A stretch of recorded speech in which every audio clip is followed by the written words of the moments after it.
Well, it's a pleasure to be back here at Furman. I graduated probably a little bit before some of you were born. 1979. Anybody remember 1979? I had a rather mixed situation at Furman. I was president of the senior class, but I was the thorn in the side of the administration. I think I wrote an op-ed almost every week of my senior year, attacking the administration for failure for due process, failure to have open dorms, failure to be able to have a drink on campus. I don't think you guys maybe face that anymore. I'm not sure. Don't think so. So Furman's changed a lot. So this is I have been back to Furman every now and then, but this is the first time I've spoken at Furman. So I want to really focus more on my career, but I think it's really interesting to be back at Furman. And I also have a really complex relationship with South Carolina and Greenville because my parents both come from Greenville. I grew up the mountain in Flat Rock, which some of you may know, near Hendersonville. Beautiful place, and it was really hot down here when my parents would make me come down every Saturday and Sunday. But it was complex because my father's side of the family were Republicans. It's a little bit different Republicans than what we see Republicans today. They opposed slavery, they opposed secession, and they fought a very good fight, but in very lonely numbers. In 1898, there was a riot called the Phoenix Riot down in Greenwood when the Tolberts were trying to get, I have a picture of them. My grandfather, Joseph Tolbert on the left, and his uncle, Tylus Joe Tolbert. Obviously, he's the one without the tie. The good-looking guy is my grandfather. I want to make that clear. My grandfather represented African Americans. He was a U.S. attorney when the Republicans were in power in the 20s, and a stalwart for racial equality. He was harassed, and he ultimately committed suicide, which closed the book as far as my father and our family was concerned. And this is something I found out a lot about when I was here at Furman. And then the Tolberts' efforts to ensure that African Americans had rights. So my relationship is a little complicated at Furman and a little complicated in South Carolina. But I think my career has been very complicated, and some of the things that I did here, I think were good training for the future. Because I've worked in societies that have experienced massive human rights abuses, genocide, crimes against humanity, war crimes. I spent 9 years at the Yugoslavia Tribunal, where Milosevic was tried, and many other serious violators of the law. I worked on the Kumaruz trials. I was the Secretary General's special expert on the Kumaruz trials, trying to sort that out. The worst tragedy, the worst amount of killings in my lifetime. Somewhere between 25 and 40% of the population was systematically killed, starved to death, or otherwise abused to the point of death in Cambodia.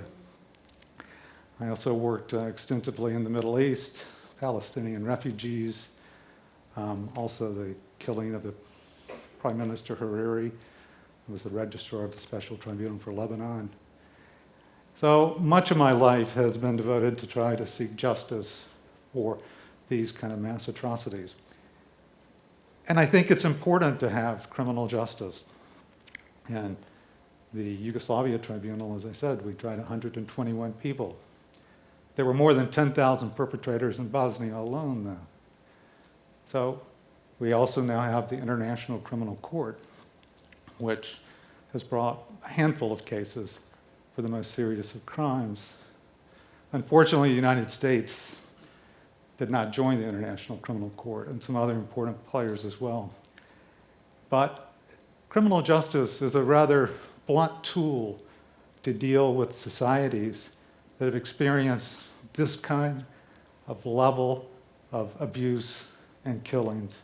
How do we help societies who've experienced massive human rights abuses, experienced genocide, experienced crimes against humanity? And over the last 40 years, or last 30 years or so, the concept of transitional justice has developed. That includes, obviously, criminal prosecutions, but criminal prosecutions are going to be limited for the reasons I stated earlier.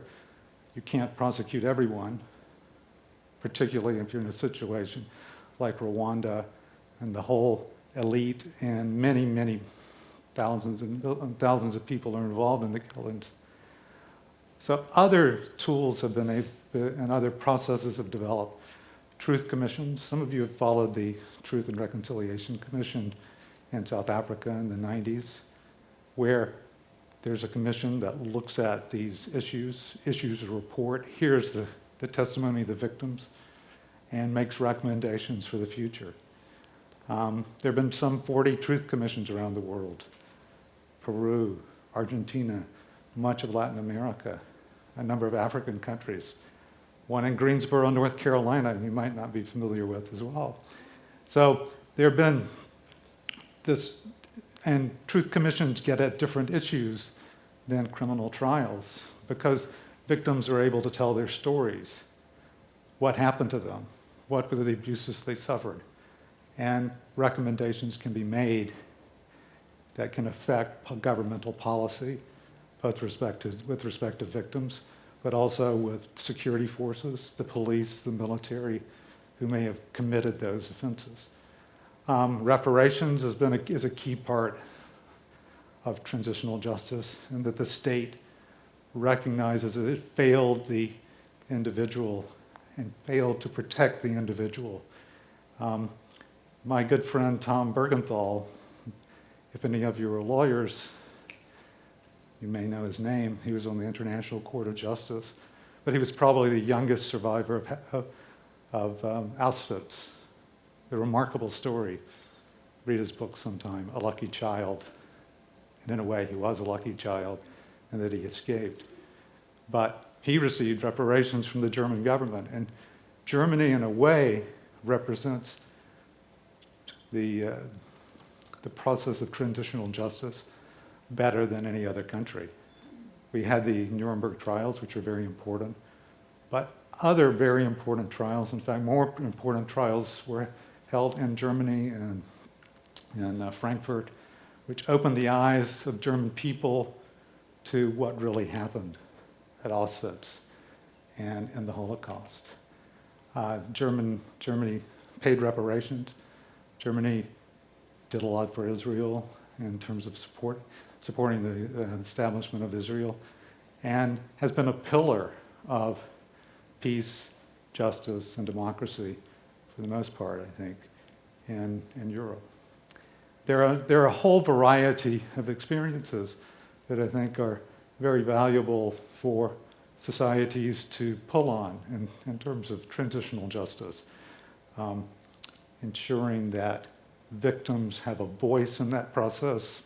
And I think particularly it's important for victims to know that their security forces, their police, their military is not infiltrated or infested with human rights violators, because nothing can undermine confidence in the state and undermine human rights than if you have violators of human rights in the very forces that are supposed to support and protect the citizens.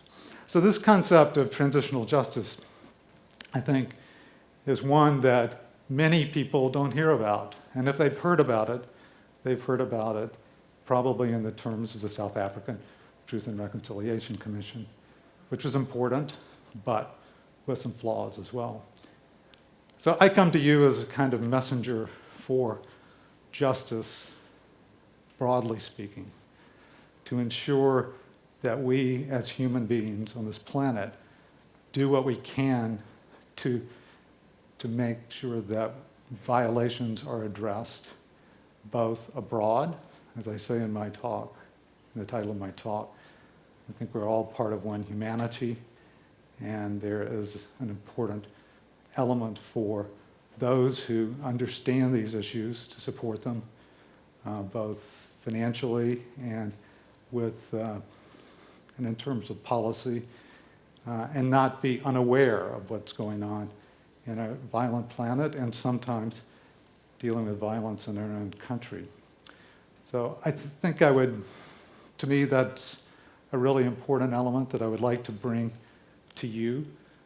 Another thing is that, and I stand here as a Furman graduate, and I think Furman has done something very good. I make reference to it in the slide of Seeking Abraham, which I'm very impressed with, that Furman has looked at the effects of slavery, and particularly the economic impact that slavery has had in Furman's founding. One of the things that when I was president of the International Center for Transitional Justice was to think about and give advice on how we deal with entrenched injustice, how we deal with these issues of the past that have failed to be addressed. And I commend Furman for the project of Seeking Abraham. And the report, I could have written bits of it myself. It talks about intergenerational justice and finding ways to promote accountability in the long term, recognize or acknowledge these abuses, and acknowledgement is so critical to the victims and their offspring and the succeeding generations. I would be a bit critical, of course. I have to be critical, being a lawyer and a bit of a rebel.